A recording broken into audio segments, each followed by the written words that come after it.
کھول کے دیکھ لو کہ ہم نے یہ کمٹمنٹ کی ہے ابھی.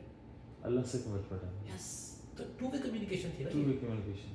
اس نے بولا ہے باقاعدہ کہ do this, speak to them with kindness. حکم آ رہا تھا, اللہ کا حکم ہے. اور اس سے پہلے میں نے کہا تھا اہدنا الصراط المستقیم, مجھے بتائیں نا ذرا, مجھے گائیڈ کریں, how do I get the right path. اس نے کہا یہ لو والدین کے ساتھ ایسے سلوک کرو, غصے کو پیو, لوگوں کو معاف کرو, سبحان اللہ, جو کہتے ہو وہ کرو. حکم آنا شروع ہو گیا نا. اب میں کہہ رہا ہوں یہ اوکے سر, یہ نماز کا حصہ ہے. کہانی ختم ہو گئی, کہانی ختم. یہ میں نے آپ کی زندگی سے یہ سیکھا ہے. آپ ہی مجھے بتا رہی تھیں کہ آپ نے بیوی بچوں کو چھوڑا, امی بیمار ہوئی, سب کو چھوڑ کے امی کے لیے آ گئے. اس پہ بہت ثابت ہوگی کہ آپ اپنی نماز جو آپ نے کمٹمنٹ کیا ہوا ہے اس کو پورا کرنا لازم ہے, اس کے بغیر وہ قبول ہی نہیں ہوگی. صلات کے 3 سٹیپس ہیں. پہلا سٹیپ ہے انڈرسٹینڈنگ آف دا میسج, یعنی قرآن کو اگر سمجھا ہی نہیں تو صلات کا فرسٹ سٹیپ ہوا ہی نہیں. بالکل, کیونکہ جب وحی ہو رہی تھی ہاں, تو پہلے صحابہ کرام کو سمجھایا جاتا تھا کہ یہ حکم آیا ہے, اس کے بعد نماز پڑھائی جاتی تھی نا. بالکل ایسے ہی, بالکل. یہی سنت سبحان ہے. اللہ, سنت یہ ہے کہ first part is the understanding of the message.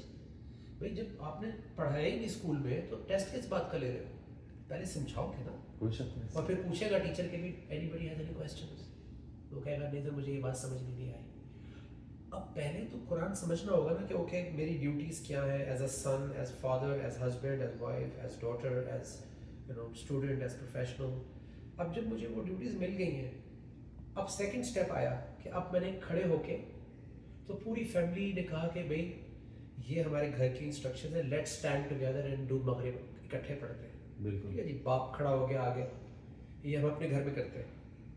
ہم بھی کرتا ہوں, میں کرتا ہوں, بہت اچھا کرتے ہیں. میرا بیٹا کراتا ہے, ہماری دونوں کی ڈیوٹی ہوتی ہے, کبھی میں کبھی وہ کراتا ہے. ٹھیک ہے.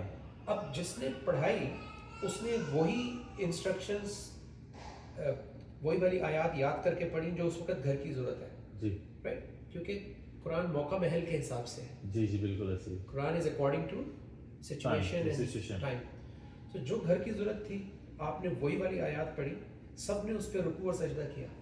یہ سیکنڈ سٹیپ ہو گیا. جی, تھرڈ سٹیپ یہ ہے کہ آپ نے اس کو امپلیمنٹ کر دیا, رائٹ, تو وہ قائم ہو گئی. بالکل, قائم ہمیشہ آن گراؤنڈ ہوتا ہے. اس میں کوئی شک جی نہیں. بینک کی برانچ قائم ہو گئی ہے, اس کا مطلب ہے now you can go and deal with do transaction. بالکل, پہلے ہوا میں تھی وہ, ہاں بالکل. اب وہ.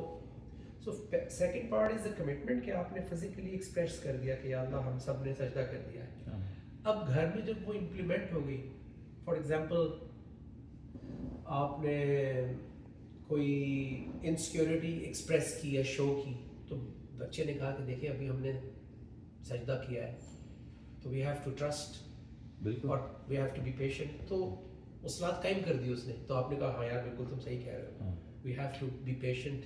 تو اس گھر کے اندر اب وہ صلات جب قائم ہوئی ہے تو اب اس کے جو ریوارڈز ہیں, اس کی جو وعدے ہیں, کیونکہ ہر آیت کے ساتھ وعدے ہیں, اس کا اللہ کا رسپانس اب وہ ڈیو ہو گیا, ویلڈ ہو گیا. بالکل, کہ اب وہ ہونا ہی ہونا ہے. بالکل. سو دی مور یو آر کنسسٹنٹ, وہ ہے نا کہ استعینوا بالصبر والصلاۃ, کہ اگر تعاون چاہیے ہاں بالکل تو آپ کو صلاۃ اور صلاۃ, تو صلاۃ یہ والی ہے وہ ایکچولی اصل والی صلاح ہے, کمیونیکیشن جو مطلب آپ کے جو آپ کو بالکل کنیکٹڈ صلاح ہے. اور اس کے ساتھ صبر یہ ہے کہ ٹائم, ابھی مرغی کو دانا کھلایا ہے, اب آپ کہہ رہے ہو انڈا ایسا تو نہیں ہوتا, اتنا ٹائم تو دو جو اس کا ریکوائرڈ. بالکل ایسے ہی. سو صبر اینڈ صلاۃ دونوں جب چلتے رہیں گے تو ان اللہ مع الصابرین, اللہ تعالیٰ ان کو دیکھتا ہے, چاہے آس پاس آگ لگی ہوئی ہوگی, صبر کرنے والوں کو چیزیں اللہ ساتھ ہو جائے گا, بیکاز آپ نے اس کا حکم مان لیا.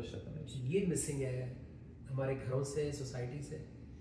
کمیونیکیشن, ایجوکیشن, انٹریکشن, اور اس کی understanding, discussion and then implementation, یہ شروع ہو جائے تو دنوں میں حالات چینج ہوتے ہیں, کیونکہ اللہ کی طرف سے تو کوئی دیر نہیں ہے. کوئی شک نہیں, بے شک بے شک. اس کو فیکن کرنے میں کون سی دیر ہے, ہماری طرف سے بالکل کن نہیں ہو رہا ہے. حکم دے کن فیکن تو سب کچھ بدل سکتا ہے. ہم کن کروا ہی نہیں رہے نا اس سے. تو بس دیکھ رہے بچے کو اگر باپ سے کوئی چیز چاہیے تو اس کو پھر ویسی ایٹیٹیوڈ اور شکل بنا کے آنا پڑے گا نا باپ. اگر وہ ایٹیٹیوڈ کے ساتھ آئے گا تو باپ کہے گا چلو بھائی, لیکن جب وہ آئے گا نا کہ آپ تو بالکل ایسے ہی, تو آپ کو اللہ سے ویلڈ کروانے کے لیے اس کے سامنے جھکنا پڑے گا, رونا پڑے گا. اسی